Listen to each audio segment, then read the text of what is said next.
चारो धाम। अरे नेवता पठैब चारो धाम। अरे गयाजी में नेवता हो गौरा के गजानन के ने। गयाजी में नेवता हो गौरा गजानन के। औरी दीह वीर हनुमान हो।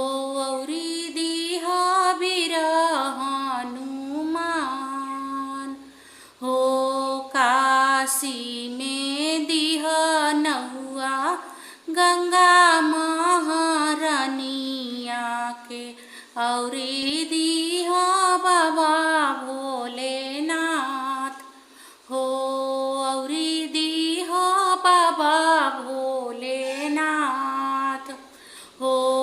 काशी में दीह नौआ गंगा महारानिया के।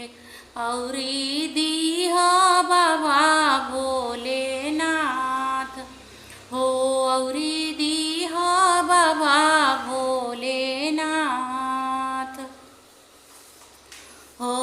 धरती के नेवत हो शेषनागर जवा हो। हाथे ले हरदिया के गाँठ हो। धरती के नेवत हो शेषनागर जवा हो। हाथे ले हरदी के गाँठ।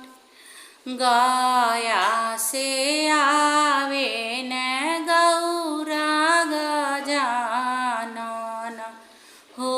गया से आवे न गौरा गजानन। औरी आवे वीर हनुमान हो। औरी आवे वीर हनुमान। काशी से आवेली गंगा महारानिया हो।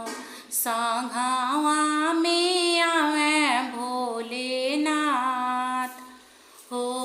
संघवा में आवे भोलेनाथ हो।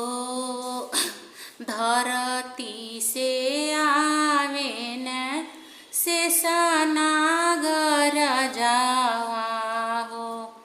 हो पाई के नेवतावा हमार हो।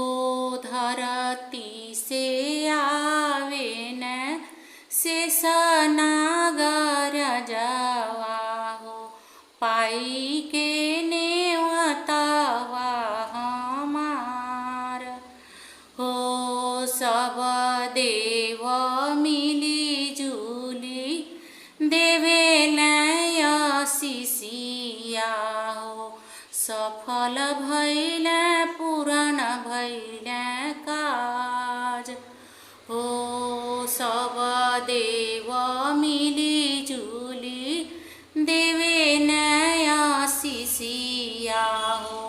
सफल पूर्ण हो खेल काज हो। सफल पूर्ण हो खेल काज हो। धनी धनी बाटे हो यहाँ के धरतिया हो। जहाँ पड़ल देवतन के पाँव हो। धनी धनी बाटे हो यहाँ के धरतिया हो। जहाँ पड़ल देवतन के पाँव हो। जहाँ पड़ल देवतन के पाँव। तो जो भी गुरु भाई गुरु बहना ये वीडियो देख रहे हैं, सबसे मेरा निवेदन है, अगर ये मेरा भक्ति विवाह का गीत आप सबको अगर अच्छा लगा हो तो कृपया चैनल को लाइक शेयर और सब्सक्राइब ज़रूर करें, सपोर्ट करें। गुरु भाई गुरु बहना बड़े चैनल वालों को सब लोग सपोर्ट करते हैं, छोटे चैनल को कोई सपोर्ट नहीं करता है। हम लोग चाहे कितना भी मेहनत कर लें, हम बहुत मेहनत करते हैं कि ताकि अच्छे से अच्छा हम अपना परफॉर्मेंस दिखा सकें, लेकिन कोई सपोर्ट, किसी का भी सपोर्ट कुछ नहीं मिलता है।